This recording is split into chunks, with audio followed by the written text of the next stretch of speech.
The Wayward Princess. A certain king believed that what he had been taught, and what he believed, was right. In many ways he was a just man, but he was one whose ideas were limited. One day he said to his 3 daughters, "All that I have is yours or will be yours. Through me you obtained your life.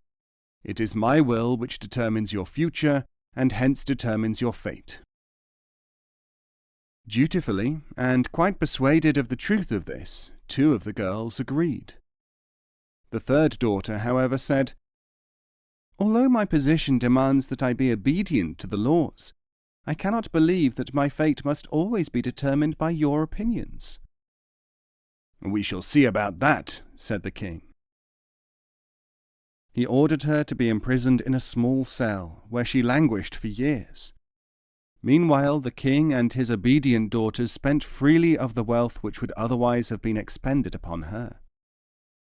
The king said to himself, "This girl lies in prison not by her own will, but by mine. This proves sufficiently for any logical mind that it is my will, not hers, which is determining her fate." The people of the country, hearing of their princess's situations, said to one another, "She must have done or said something very wrong for a monarch, with whom we find no fault, to treat his own flesh and blood so." For they had not arrived at the point where they felt the need to dispute the king's assumption of rightness in everything. From time to time the king visited the girl. Although she was pale and weakened from her imprisonment, she refused to change her attitude. Finally, the king's patience came to an end. "Your continued defiance," he said to her, "will only annoy me further and seem to weaken my rights if you stay within my realms. I could kill you, but I am merciful. I therefore banish you into the wilderness adjoining my territory. This is a wilderness inhabited only by wild beasts and such eccentric outcasts who cannot survive in our rational society. There you will soon discover whether you can have an existence apart from that of your family, and if you can, whether you prefer it to ours." His decree was at once obeyed, and she was conveyed to the borders of the kingdom. The princess found herself set loose in a wild land which bore little resemblance to the sheltered surroundings of her upbringing. But she soon learned that a cave would serve for a house, that nuts and fruit came from trees as well as from golden plates, and that warmth came from the sun.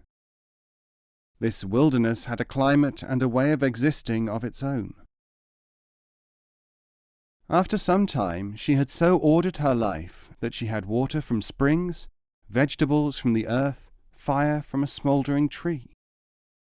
"Here," she said to herself, "is a life whose elements belong together, form a completeness, yet neither individually nor collectively do they obey the commands of my father the king." One day a lost traveller, as it happened a man of great riches and ingenuity, came upon the exiled princess, fell in love with her, and took her back to his own country, where they were married. After a space of time, the 2 decided to return to the wilderness, where they built a huge and prosperous city where their wisdom, resources, and faith were expressed to their fullest possible extent. The eccentrics and other outcasts, many of them thought to be madmen, harmonized completely and usefully with this many-sided life. The city and its surrounding countryside became renowned throughout the entire world. It was not long before its power and beauty far outshone that of the realm of the princess's father. By the unanimous choice of the inhabitants, the princess and her husband were elected to the joint monarchy of this new and ideal kingdom. At length the king decided to visit the strange and mysterious place which had sprung up in a wilderness, and which was, he heard, peopled at least in part by those whom he and his like despised. As, with bowed head, he slowly approached the foot of the throne upon which the young couple sat, and raised his eyes to meet those whose repute of justice, prosperity, and understanding far exceeded his own, he was able to catch the murmured words of his daughter. "You see, father, every man and woman has his own fate and his own choice." Sultan Saladin, according to a Sufi manuscript, met the great teacher Ahmed el-Rifai, founder of the Rifai order, the Howling Dervishes, and asked him several questions. This story was related by the Rifai in answer to the enquiry, "What reason, if any, have you for supposing that the imposition of the rule of law is insufficient for maintaining happiness and justice?"